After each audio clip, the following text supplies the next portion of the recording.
Okay, I'm going to go ahead and get started here. Welcome, everybody. My name is Raymond Arbello. I'm the Assistant Director of Alumni Programs here at Rice.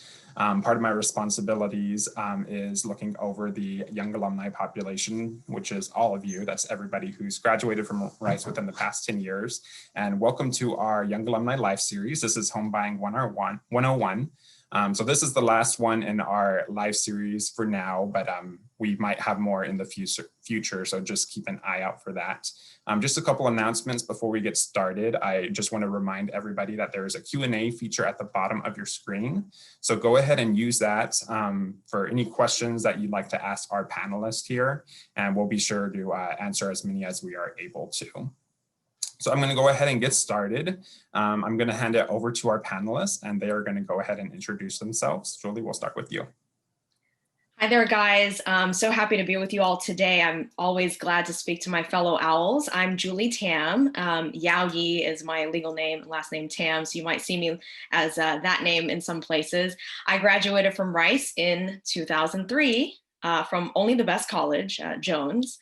Jiba, and majored in economics, and I live in Houston now. This is after a 10-year career in television news when I was an anchor and reporter moving around the country in local and national news. And then in 2012 is when I entered real estate full-time. I am the managing broker at Lyn Realty. I am a full-time real estate broker. I do transactions representing all sorts of different clients, and just glad to be here to share my knowledge today and to be on this panel with Craig. Wow. I don't know how I'm going to follow that, but I am Craig Manuel, class of 2012 from Sid Richardson College. I was also on the baseball team at Rice. After I graduated in 2012, I was fortunate enough to play 4 years with the Washington Nationals organization in their minor league system.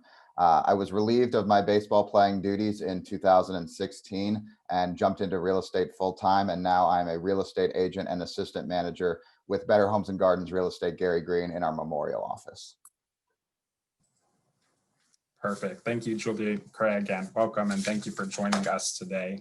I'm going to go ahead and start us off with the first question.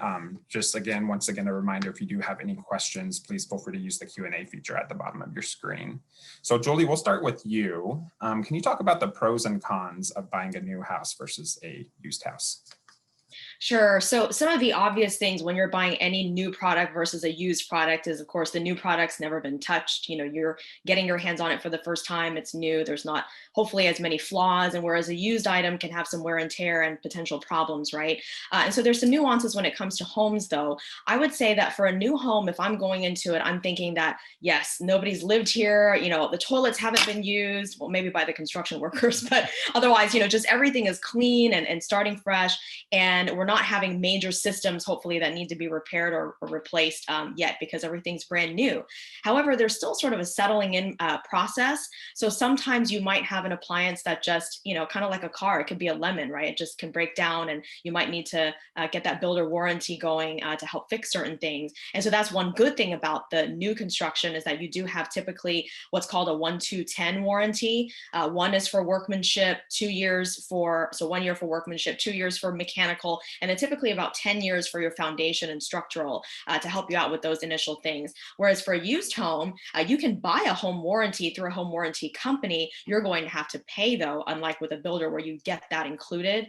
And so you typically pay a premium of a few or several $100s depending on the type of home and the size and all the different appliances that you want covered, so that you can then pay a deductible of typically, you know, about $75, give or take, for them to come out and make certain repairs that are covered.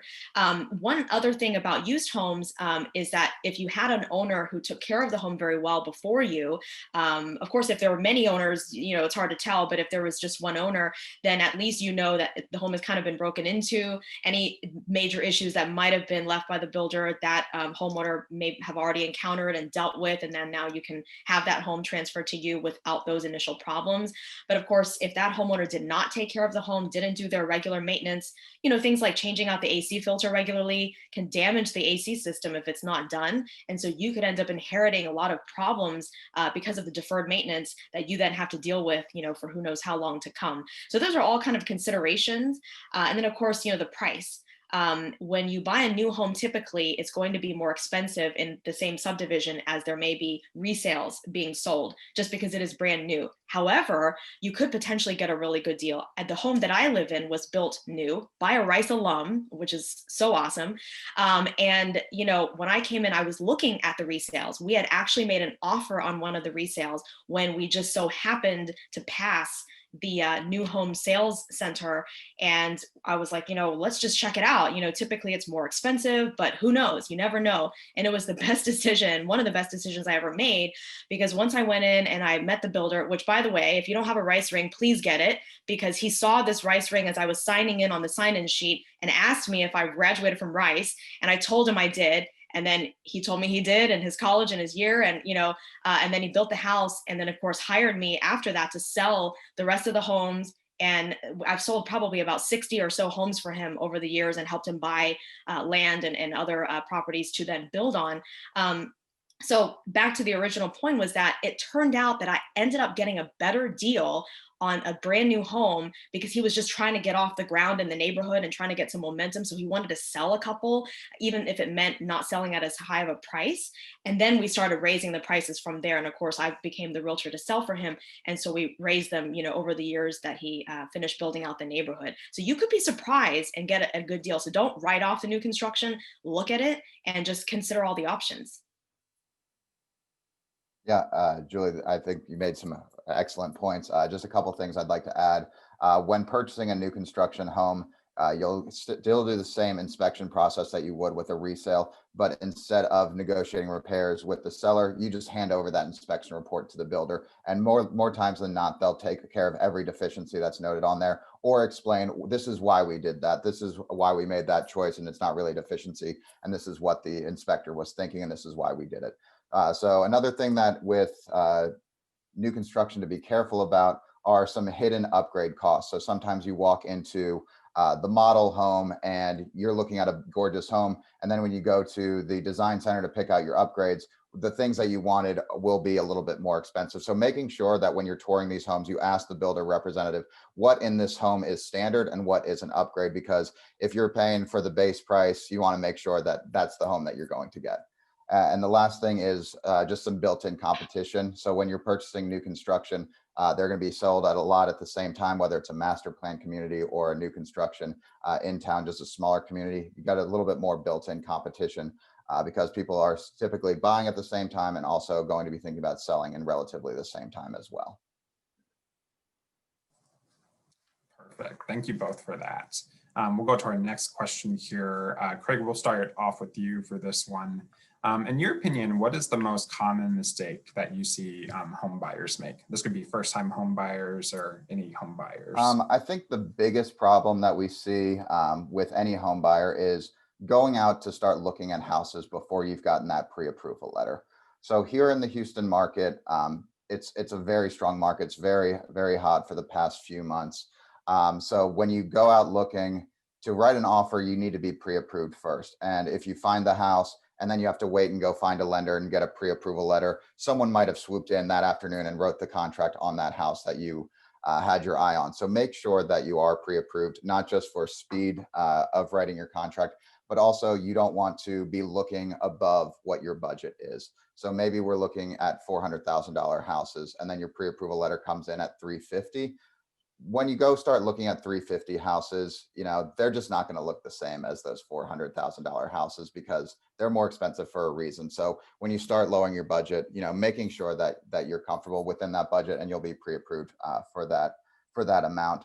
And then the second issue I see is not being represented by a full-time real estate agent. So no matter who you pick, make sure that they do not have an 8-to-5 job, because real estate changes in an instant. So if you're waiting to see a house over the weekend and it comes on the market on Tuesday, it might not make it to that Sunday open house. So make sure that once the house you see is on the market, see it that evening, that day, and making sure that you choose the right realtor.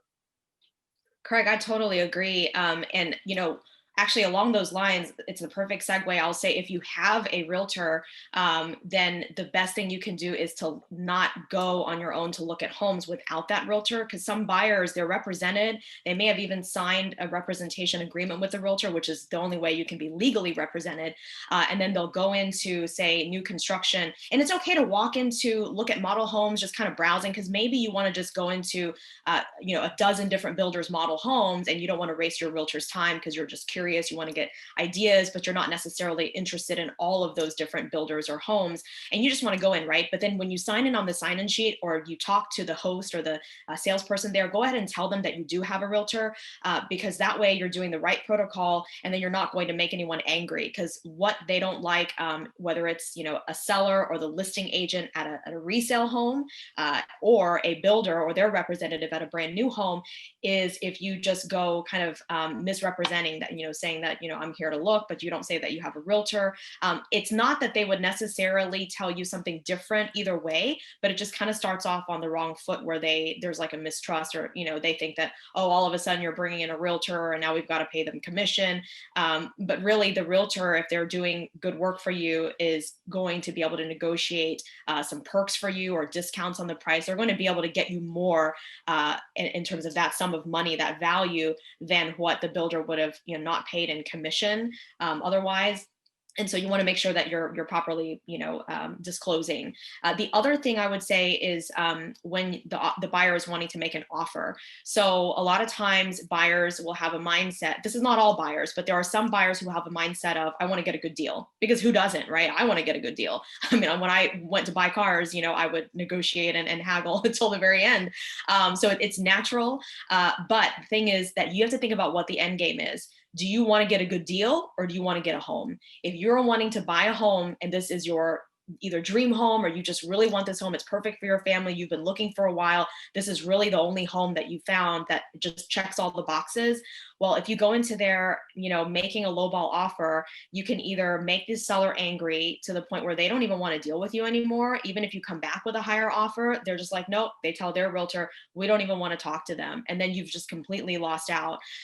Or, someone else can swoop in the meantime, especially as Craig mentioned, it's a very competitive market. We're seeing multiple offers on properties in a lot of places. And so then you could be outbid and just completely, lose all that time. And don't think that you can just go, oh, well, I'll just up my offer. If I get outbid, I'll just outbid them. That doesn't always work that way, because there's not a defined way that these things are done. The listing agent can either say, okay, everybody submit your offer, and then the seller will just pick one and go with that. Or the seller might individually try to go back to each one and say, well, you bring your offer up to this, or change this about, certain terms in the contract, and you can go back and forth. Or the seller might say, let's have everyone submit their highest and best by noon on Friday, and then everyone has one final chance to do that, and you just can't screw up. So at least that gives you a second chance. But for the seller who doesn't even give you a highest and best opportunity, but they just pick from the offers that came in at the outset, then now you don't have an opportunity to revise that offer. So go into it thinking about, what is the end game. If you're okay with losing that house and you just want to get a good deal, okay, you can give it a try and lowball. But if it's too ridiculous, nobody's going to take that, right? So if it's too good to be true, if you see a price that's too good to be true, there's probably something wrong. Same thing when the seller sees, your price is just so low, they're not going to take it. They know that someone else out there will pay a higher price. Perfect. Thank you both. And it looks like we've got our first question from the audience here. So is it possible to negotiate when looking to custom build a home? And Julie or Craig, whoever would like to answer this first. So when you're custom building, like a build to suit type, typically they have a cost, price per square foot that they have, and you could negotiate it, but there's always some upgrades. But more so with resale and new construction spec homes is more where the negotiation can happen. So I can say you can negotiate. So this builder I mentioned, he is a custom builder, and he also builds what are called spec or speculative homes, where he's just building, hoping that a buyer will come along. And so I know, representing him and also having represented buyers, and currently representing buyers actually who are looking to build with him, and buyers who've built with other builders too, you can certainly negotiate. Now, here's the deal. Right now, it may be a little tough to negotiate because prices of raw materials are very high. Lumber has gone up, which is of course a major raw material in home building. There was actually an article this week that there's a signal that maybe prices of lumber might go down a little bit. As we all know, the supply chains of all sorts of different products have been disrupted due to the pandemic. We have labor shortages. Obviously some people have been stricken with COVID. And so because of that, home prices have been rising. And of course, with the competitive nature and the demand from buyers being even higher than the amount of inventory available, then of course home prices are going to be higher. But where I often will counsel my clients is, yeah, let's get that dollar per square foot down, but then let's see if that builder will throw in some things, right? Let's say you want a very specific fireplace that just has a herringbone pattern in the work that's inside the fireplace itself, or you want an outdoor kitchen or an extra gas line, or maybe an electric car charging outlet in the garage. Those are some little things that just can be added on, and they do add up.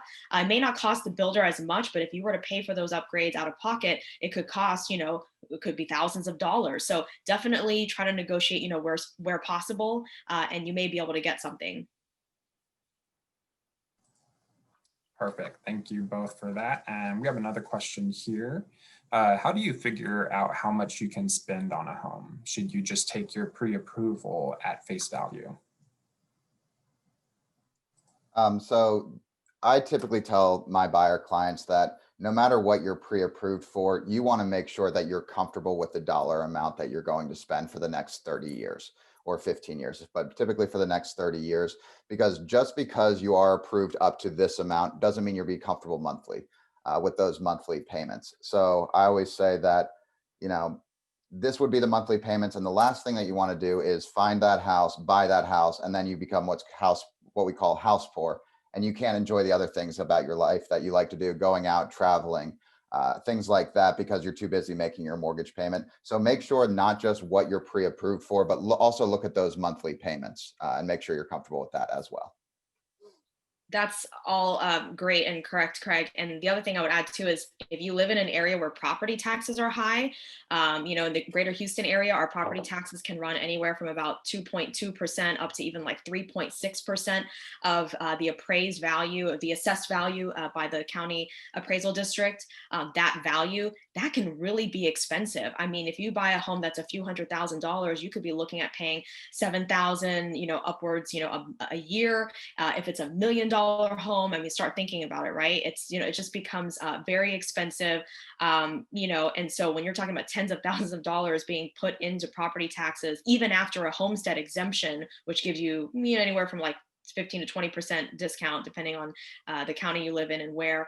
But yeah, those really add up. And then the utilities for a larger home. So it's not just the mortgage, but you've got all these other costs. And then if you're going to hire a cleaning company to come clean your home, all the maintenance, the lawn is going to be larger if you have a bigger home in the suburbs, that mowing cost, the gardening and landscaping cost, if there's a pool. So it just really starts to add up. So that's a really great question, because that's actually one of the things that led to the big crash and all the reforms that happened with mortgage several years ago, was because these lenders were just giving out pre-approval letters and people didn't understand. They were just excited, like, wow, I can afford this really expensive home. But really, in the end, they couldn't. And always think about, too, the chance that you might get laid off. If you're married, if one of you gets laid off, can the other person's job, God forbid, both of you get laid off from your jobs or lose your jobs for other reasons, but could you afford this mortgage and all the other expenses that, that are with the home if that happens? And then an area like Houston, which is prone to flooding, you have to buy flood insurance if you are in a floodplain. So there's a cost there. And in some areas, it can be quite expensive. And if all of a sudden there is a hurricane and, a flood, then that could be an add-on cost. Not trying to scare you or kill your dreams here, but just, being realistic and practical and really do calculate, pull out the Excel spreadsheet or whatever and figure out, what you can afford, what is comfortable, so that you're not stressed out, because you want to be happy in your home, not stressed because of the home. Perfect. Thank you both. And it looks like that we're getting in like a second part to this question here. Is there an advantage to a shorter mortgage versus a longer one? For example, a 15-year versus 30, assuming you can feasibly do both. Yeah, so if you're able to do a 15 and you're not stretching yourself too thin, or essentially just stretching yourself too thin budget wise, then of course you're going to pay less interest over time. But if you're uncomfortable with that, you can always do a 30-year mortgage and then just make extra payments toward your principal along the way. So that'll bring that down and help solve that problem. And of course, you want to compare the interest rate you're getting for each one. That's a consideration. But yeah, if you just plug that into an amortization table, which you can find online pretty easily, har.com, which is the Houston Association of Realtors website, free. The main website that consumers in Houston use, and those are the I should say the realtors list their listings on that website. That will really show you how much you're paying in interest over time to help you make that decision. Yeah, I think rates are fairly competitive, 15 versus 30. I think 15 are a little bit lower, but with how low mortgage rates are now, I think that they're fairly even. So it all depends. It comes down to your monthly payments. If you're comfortable with the shorter mortgage, go for it. Also, you could look into a 7-year ARM or adjustable rate mortgage. Those rates will be a little bit lower. They'll be fixed for the set period of time, either 7 or 10 years, and then they'll adjust after that. So if you're only going to be in the home, you're buying a starter home and you're going to be there for 5 years, you might want to look into a 7-year ARM mortgage or a 10-year ARM. So just talk about those various programs with your loan officer and see what you're comfortable with. Right. It looks like we have a question here. I think this is a good question considering the time we're in now. For those looking to buy new home or custom build, should we wait 1 to 2 years for COVID-related lumber and labor shortages to end, or pay more now with lower rates?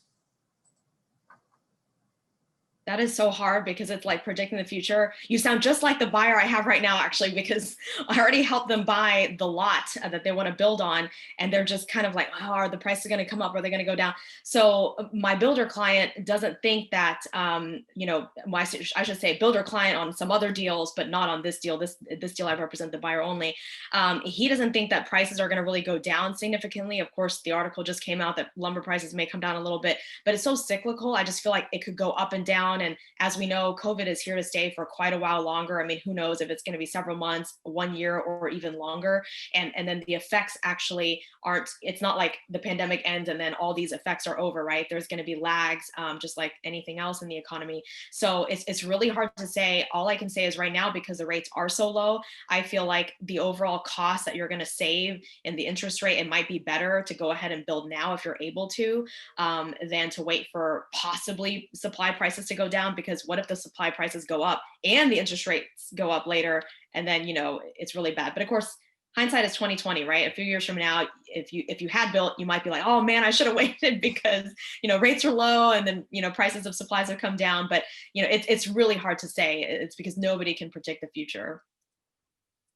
Yeah, Julie, I think you hit the nail on the head with that one. I don't have anything to add. I was hoping you could predict the future, Craig. Oh yeah, let me look at my magic 8-ball. If only it were that easy. Perfect, thank you. Okay, here's another one from our audience here. Could you tell us more about FHA and PMI from your practical experience? Is it worth going through the process, or do you recommend the conventional 20% down payment? I think with how cheap money is right now, that the lower down payments are a great option.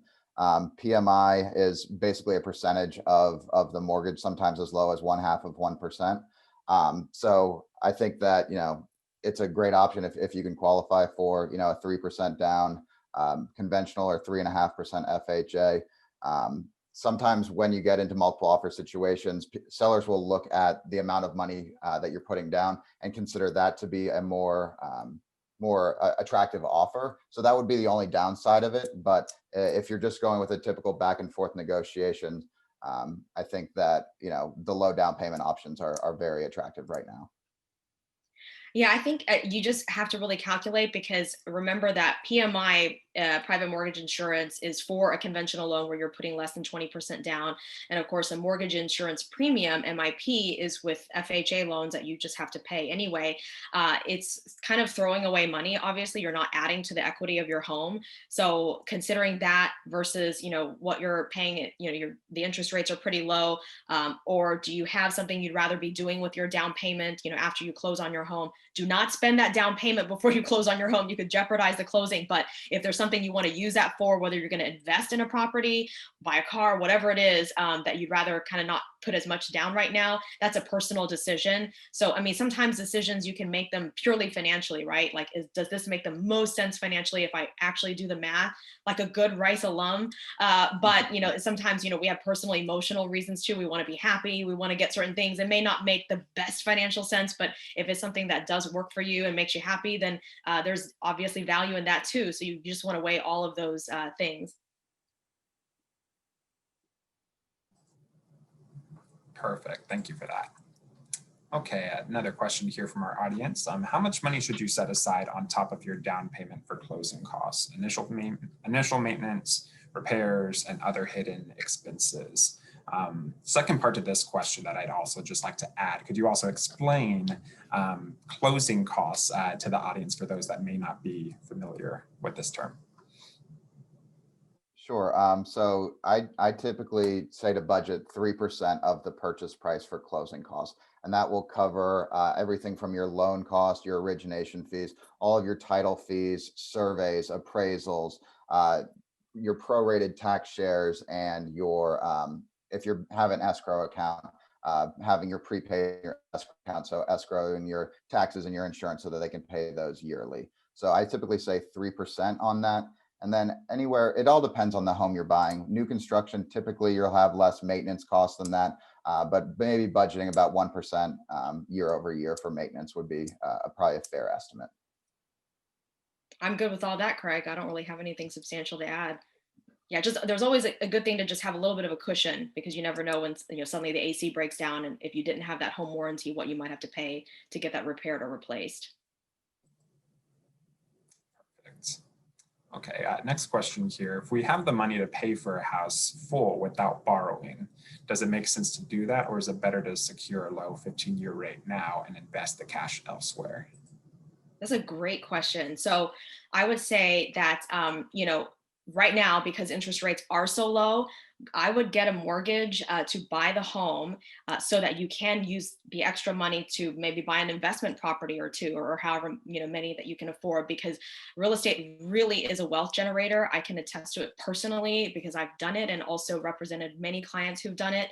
The only reason that I can think of that you'd want to pay cash is if you're in a competitive situation and you want that home so badly, right? Like you just haven't found any home that even comes close, because cash, of course, is going to not only win over other buyers that are getting loans, all other things being equal, but also you may actually be able to get a little bit of a discount on the home that a person who is buying with a mortgage may not be able to get, just because cash is certain. You can show your bank statement as proof. So instead of a pre-approval letter, you would submit a bank statement showing that you have the cash on hand for closing. And then that way the seller knows, I mean, as long as you don't go to Vegas and gamble it before closing, you're going to be able to come to closing with that cash. And so, yeah, but those are kind of the two main things that I would weigh. Yeah, I agree with that. Cash is king. If you're in a competitive environment and it's 100% cash offer, that's going to win out most times. And your closing costs will be a little bit less. You're not paying all your lender fees, which is the most of your closing costs for that. You don't have a financing contingency, so that's more attractive to sellers. And you do not have, typically you don't have an appraisal. So those are all attractive things to sellers. But I agree with Julie with how cheap money is. Typically you can get a loan for less than 3%. And if you can put that money in the stock market or in investments that can make 3%, it probably makes more financial sense for you to get that mortgage rather than pay cash. Perfect. I'll go on to the next question here. What would you look for in a realtor and or mortgage lender? What would be a red flag for you? if they work 8 to 5 somewhere else. I would also look at their track record in the neighborhood that you're looking at, because, you know, Houston is, especially Houston, is local and hyper local. So if you're looking out in Katy, you want to make sure you're familiar with the Katy agent that knows all of the new construction communities that are coming up. If you're looking in the Heights, you want to make sure you're talking with a Heights agent that knows the ins and outs of historic districts and things like that. So that's what I would be looking for in a lender or in a realtor. And on the lender side, just making sure they're with a reputable company, because you don't want that mortgage to be unsecured, because that could be the biggest pitfall of the entire transaction. Yeah, so for the lender, I would say you want a lender who's going to be able to close you on time, and also stand behind their pre-approval letter. There are still some lenders out there, even though there were some reforms in the mortgage industry, some things are starting to get lax again, and actually have been for the past few years. And so, you know, some lenders are issuing pre-approval letters when the person's maybe a little bit shaky. And so pre-approval doesn't mean approval.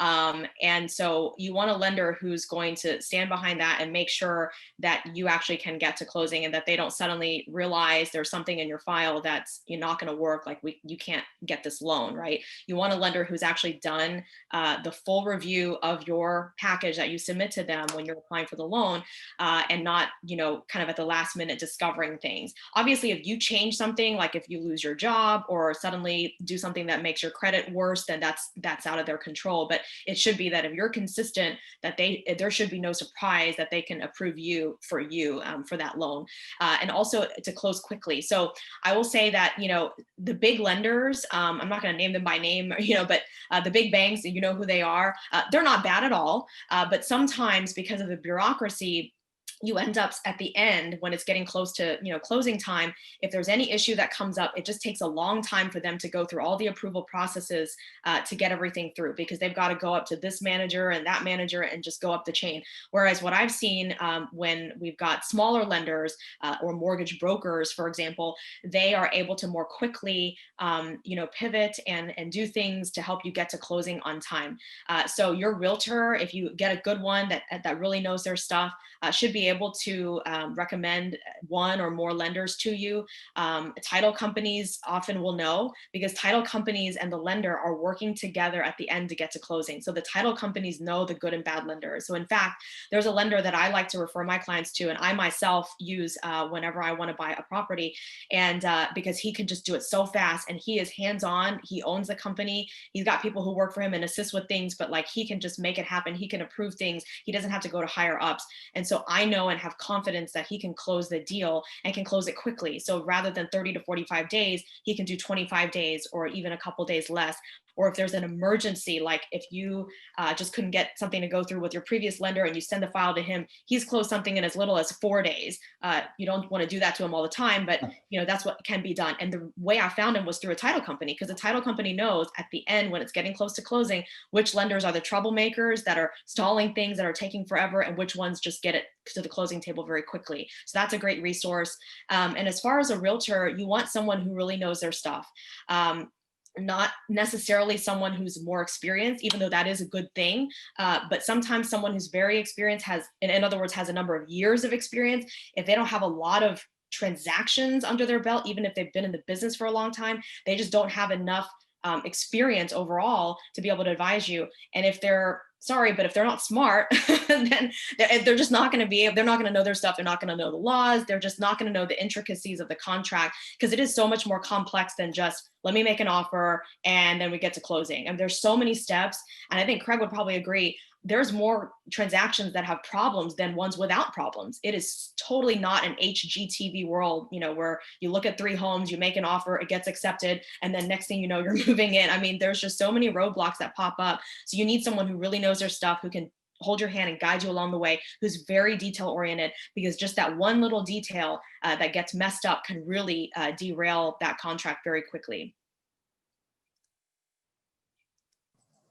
Perfect. Thank you both for that. Our next question here, if you're thinking about making extra payments on a 30-year mortgage, are there any watch-outs to look for in contracts to make sure you are able to do so? I don't believe so, but make sure if you're going to make extra payments, make sure that When you submit that, it's electronically, you have it labeled as principal only. Because if the lender gets just an amount of money, they're going to apply it to both principal and interest. And if you're making extra payments, you want to make sure it's going to principal only. That's a good point. The other thing is make sure there's no prepayment penalty. Most loans don't have that, but just make sure when you're going into it and you're signing the loan paperwork that there's no prepayment penalty, so that if you're able to pay it off faster, that you can do that. All right, we'll go to our next question here. Many people buy starter homes, then upgrade to more expensive homes down the line. But if we are able to pay for a luxury home already, is there anything wrong with just going ahead and buying a forever luxury home versus buying a cheaper home first? Hey, if you've got the cash, go for it. More power to you. Absolutely, yes. The starter home to this second home to the forever home is typically the path you see. But if you're ready and you have the money and you are comfortable with the payments, there's no reason why you shouldn't. 100% agree. All right, our next question here, does PMI drop off when you hit a certain equity threshold, or do you have to refinance? Yeah, once you hit the 20%. Yeah, once you get to 20%, it'll automatically drop off. Sometimes when you get to 17, 18%, you can apply to have it removed if you've been consistent with your payments up to that point. All right, and our next question, I once heard that we can use a 401k to help buy a home. Are there tax benefits in doing this? So you can actually, as a first-time home buyer, which the definition is a little loose, first-time home buyer means you haven't bought or owned a home within the last 2 years. So you don't actually have to be truly a first-time home buyer. And so you can actually take out $10,000 from your IRA per person. So if you've got a spouse, for example, you can each take 10,000 out. So that's 20,000. You don't have to pay the 10% withdrawal penalty, but you still have to pay income tax on it. And so that is something that, you can do. So you just have to weigh whether or not that's something that you want to do, taking money out of your IRA. I personally would think that it's best not to touch your IRA.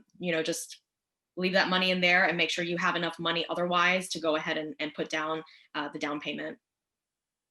Yeah, I agree with that. Making sure that you talk with your CPA and the benefits and the risks of any decision that you make.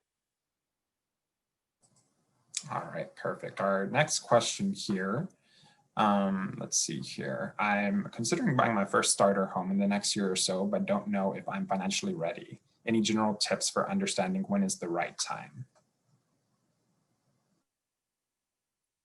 I have a really neat tool that I love to use. It's through the New York Times. It's the rent versus buy calculator. And if you just Google that, you'll be able to find it, and you'll be able to put in all of your information in there, and it'll spit out the price of the home that you're looking at. And if you could purchase that home or if you could rent that home for less than whatever the price, the final amount is, it'll tell you if it's a smarter financial decision to rent or buy. So I really love that tool. But just making sure that you have enough money for the down payment, you have your assets, because the lender will look into your assets and your employment history and everything like that. Yeah, it's all a personal decision, but yeah. Yeah, I would say that's true. And then also just what we talked about earlier about all the different costs, if you think that you can afford that. Also, this kind of ties in with the question about the starter home versus the luxury home is, if you feel like you're kind of almost there to want to buy, the next level of home instead of not necessarily the luxury home, but just not the starter home, and you just want to wait a little bit longer, save up a little bit more, that's also valid, rather than going, oh, I'm going to just go ahead and buy the starter home that I can afford now and then live in it and then move again. That's, either one is a valid option, but those are just two different ways of thinking about it that you might consider. Our next question here. Any special considerations, hitting costs if you're buying property for lot value and plan to demo it and build a new house?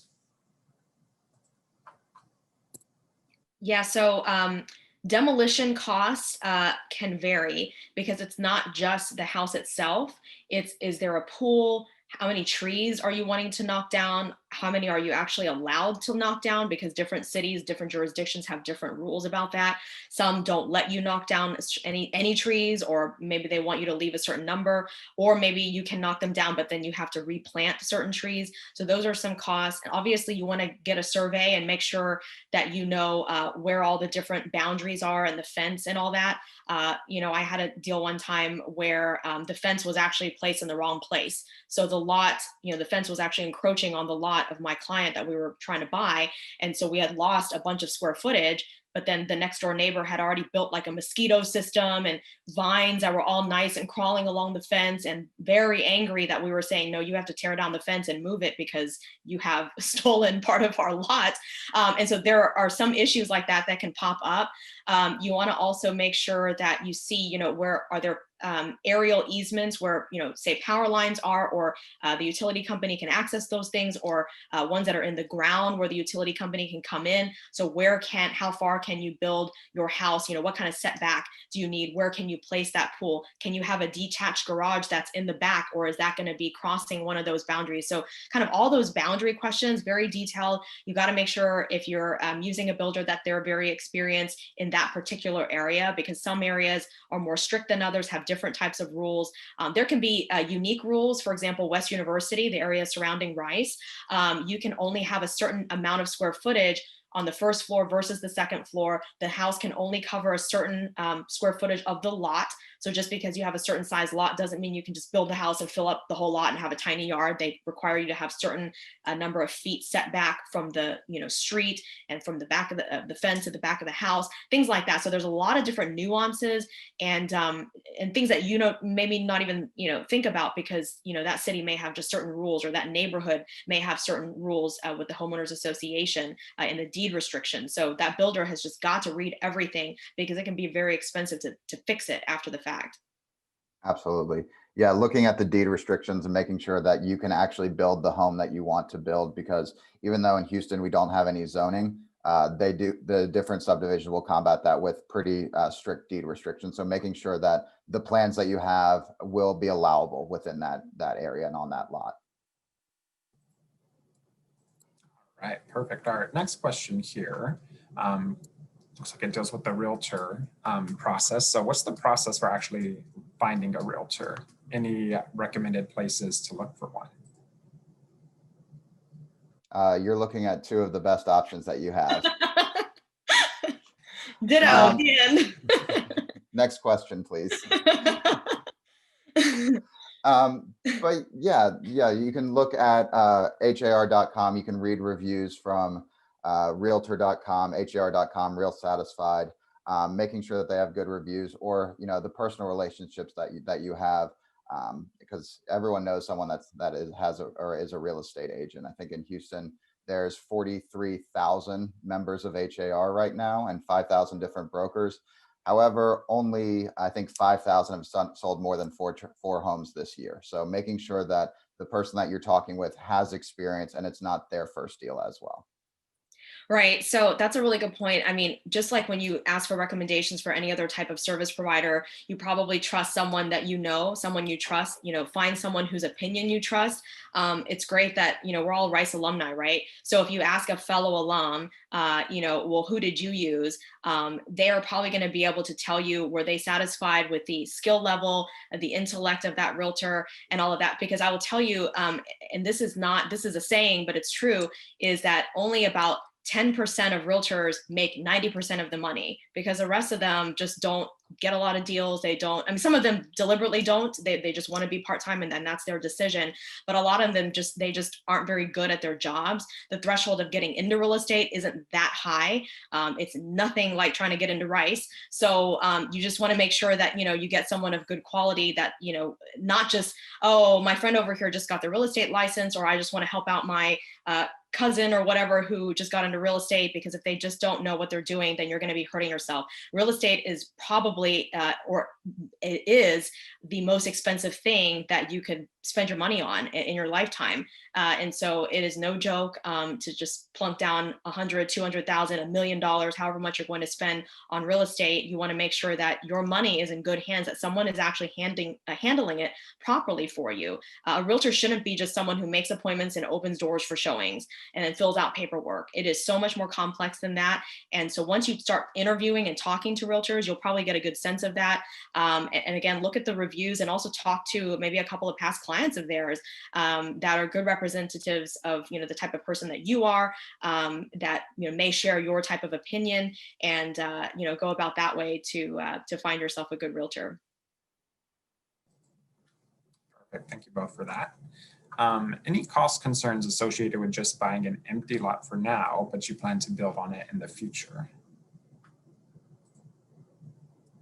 Yeah, you're going to be paying property taxes. You are going to potentially be paying HOA fees if it's in a restricted community with an HOA. Of course, if you bought the lot and you did not pay cash, you're going to still have to pay your mortgage on it. And then in some cases, if it's an empty lot, there's no need to buy insurance. But if there's like an old, you know, house, some sort of structure on it that you're not using, you may have to still buy insurance for it. And in some places, you still have to secure that shack or that house, whatever that's still on the property. So you cannot have busted windows or doors, like things have to be closed up, secured. They don't want people to be able to just go in like a vagrant or teenagers or whatever and do anything in the home. And you have to kind of keep up with the maintenance of it, right? Like you've got to mow the lawn, make sure there's not, you know, rats or just pests, you know, running amok. And so there are things that you have to consider. But even if it's just a vacant lot, those first costs that I mentioned are definitely holding costs that you'll want to consider. Exactly. All right, we'll go on to our next question here.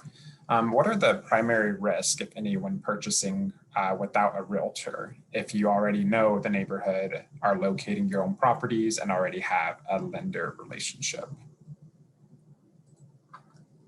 I think the biggest risk is, like Julie mentioned earlier, is more transactions have at least a speed bump than don't. So making sure that, you know, you are anticipating the issues that could come up with that realtor. What if something happens with the survey? You know, the fence isn't located on the property line exactly. So how does that deal with it? And making sure that you get the good deal, making sure that you are intimately familiar with the comps in the area, what adds value, what detracts value, things like that are your primary risks. Yeah, Craig mentioned comps. Here's the thing, you know, there's this big website called Zillow, and people love to go to it, and they have these Zestimates, but that's all algorithms. And while we love technology and just, you know, the spirit behind that, it's only an algorithm, and they're drawing from data that's actually inaccurate and incomplete. The reason is, and I cannot speak for other states, but I know Texas is a non-disclosure state, meaning that when a home is sold, the price that it's sold for does not have to be disclosed to the public. And so the only way for you to find out what that sold price is through a realtor, because the realtor can pull up the listing on the MLS, the multiple listing service, and see what the sold price was. And also some other terms, for example, if there were repair costs that were paid by the seller, closing costs that were paid by the seller, was the title policy paid by the seller or the buyer. And so those all factor into kind of the weighted actual price of the home.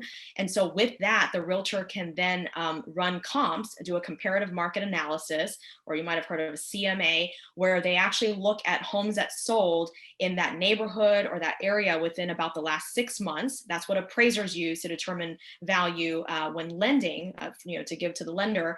And so the realtor is going to be able to tell you what the home is actually, what the correct price is. So that when you make your offer, you know, what price should you make it at, you know, depending on how badly you want the home. But you need to have a baseline and not just blindly make an offer, because those estimates can be so off. And not only the estimates, but other websites that have these similar types of estimates. Also, if you look at the appraisal district website and you think that the market value is actually the value, no, that is a totally different thing. And so the actual price can be off by thousands or hundreds of thousands of dollars if it's a more expensive home. And do you want to play with that amount of money when you can have a realtor to help you? And I will tell you, statistically, when you have a realtor as a buyer, of course, you don't have to pay them, right? The seller pays their commission. There's no fixed commission anywhere, but typically it's about a 3% commission. It could be 2, it could be 4, something like that, give or take. And so, as a buyer, your thought may be, well, I could save that, say 3%, if I just go straight to the seller and say, I don't have a realtor, let's just take 3% off the home. But the problem is, if your pricing is off by more than 3%, then you've actually lost more money than if you had just gone with the realtor. The realtor gets paid the 3%, but you actually get to save a lot more than 3%. And so it's just the way to go. And of course, like Craig mentioned, there's so many speed bumps that can happen along the way that can end up costing you money, not just in the price of the home, but these issues that pop up. If the appraisal comes back low and you're being asked to bring more down payment to closing, do you know how to negotiate your way out of that? If there's issues that pop up during the inspection, a realtor that knows kind of general knowledge about repairs, how much they might cost and things like that, can help you negotiate and find the resources, for example, to help you determine, how much these things are going to cost, how much headache is it going to be for you if you don't get any money from the seller or don't get the seller to fix them before closing, so that you know what you're getting into and how to make decisions. Because the negotiation doesn't stop when the contract is signed. That's just the first negotiation. It continues after you're under contract, because all these little steps, the inspection, the survey, the appraisal, you might have a lead-based paint inspection, if it's an older home, or if there's flooding issues in the area, just whatever it might be. There's just so many other things and other points during the contract at which you can continue to negotiate, and all the way to the closing table. Great, thank you both for that. Our next question here, what are your feelings on purchasing a condo as a starter home? Absolutely. There's some great condos, especially in Houston and other markets. Just make sure that you know about the HOA fee. Make sure that you ask if there's any special assessments that are coming up from the HOA that could really push you out of your price range. So it's a great option. Yeah, that. And I'll also add that if it's a condo, you also want to look at other condos in the building and how well they sell. Because at some point, if you're looking to sell the condo, or maybe you want to rent out the condos, and then you'll want to look at those rental comps and have your realtor look at that for you. Because if it takes a long time for the condo to rent out or to sell, then you may have trouble when you're looking to move on to that next home and you want to either get rid of your condo or rent it out. Another thing is that sometimes with condo buildings, if there's so many units of the same exact floor plan, same finishes, materials and all of that, then it makes it hard to differentiate yours from the other condos. And that's when sometimes it can be harder to sell or even to rent out later, because it's like, well, there's all these condos I can choose from as a buyer. I can probably get a pretty good deal, and then all these other condos are sitting after one is sold. So it can be a little bit more complicated, but there's nothing bad about a condo, certainly. I mean, condos are selling and renting, all the time, but those are just some considerations that you'll want to look at a little more closely. All right, thank you. You talked about characteristics to look for in a realtor. How do you tell if the realtor has those qualities? Interviews, references, etc. Yeah, all of that. You'll want to interview them, ask them questions, ask them how they handle certain scenarios, ask them to give examples of past clients, and then just check them out online. Right, we have so many resources now. Like, look at their website, look at their social media, their LinkedIn, look at reviews on all different sites that might have them. HAR actually has probably one of the best review systems as far as realtors in the Houston area, because if you participate in that review system as a realtor, which I participate in it, I'm required, I think Craig does too, I'm required to send a survey to every client that I close a deal with. And even I have to send to, if I represent, say, the seller or the landlord, and then the buyer or tenant doesn't have a realtor and they come straight to me, even though I don't represent them, because I can't put down a different agent to represent their side, I have to put that it's me that conducted the transaction. So I even have to send to that person a review to fill out. So I'm required to send a survey to every single person in a transaction that I've represented or who is unrepresented. And so there's no filtering, right? I can't just send to people I think are going to give me a good review.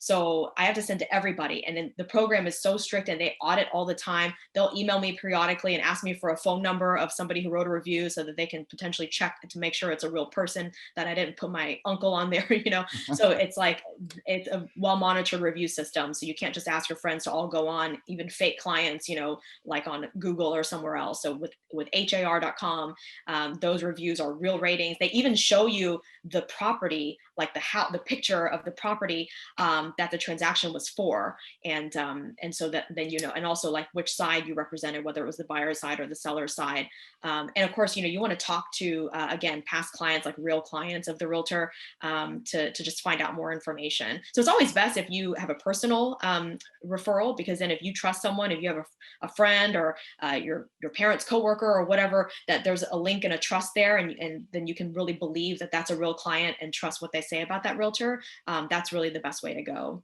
Yeah, absolutely. I know most real estate agents build their business off of referrals. So if you ask someone that you're close to that recently bought a house, how their experience was with that realtor, and I think it's so important just to sit down and talk with them person to person, get to know them as human beings outside of real estate, and making sure that you two would be a good relationship for the next 3 to 6 months. Okay, then our next question here. In the Houston area, HOAs are quite common and sometimes unavoidable. In some cases, the HOA fee might even be more than the mortgage payment. What are your thoughts on HOAs, and are there any ways to know beforehand what the HOA is like before purchasing a home? Yeah, so that's a great question. And HOAs are somewhat prevalent just in all sorts of areas around the country as well. So you can actually request documents from the HOA, like the deed restrictions, their budget, their financials, and take a look at that. Sometimes it can be pretty complex, to actually understand what's going on and to see any sort of patterns. You also want to see, and you can ask the question, of the HOA or the HOA management company that they might have hired to manage the HOA, is, what have the dues been over the past, X number of years? Like, is there a trend that they're going up? Have there been any special assessments? Special assessments are those one-time payments that are being asked of homeowners that are above and beyond your regular maintenance fee. So typically in, say, condos, those types of communities, you'll have monthly HOA fees. So I can say for the greater Houston area, they may be in the hundreds per month. Whereas with single family, you may be only paying hundreds per year. So of course it's a lot cheaper for single family, because there's just less that the HOA needs to maintain. But there's actually some single family homes in master plan communities where you have a lot more amenities and you're part of a multi-neighborhood big master plan community where you're paying both a monthly and an annual. So now you're actually paying even more. So there's different types. And then sometimes, let's say, for example, it's a condo building and it's time to replace the roofs on all these condos. And if that's within the HOA's responsibility and that's outside of the regular budget and they don't have the money to do that, they may come to the homeowners and say, we need to do a special assessment. Everybody's got to pay, $900, just like that. You may be able to spread it out over, say 12 months or whatnot, but this is another cost, that's added on. So you kind of want to find out, like, is there a special assessment that may be coming up, soon?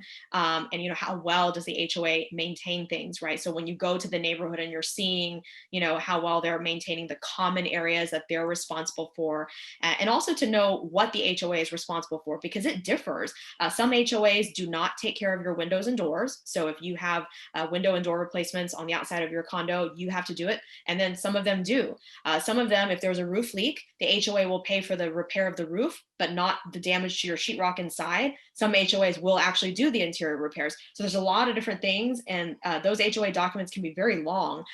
So, talk to neighbors. That may be the fastest way to really get all the nuances, and they'll be able to give you personal stories and really give you a good idea of how that HOA is run and how the board members, treat the people who live there. Absolutely. That's another thing that you could do, is just hop into one of the HOA meetings if those are open to the public.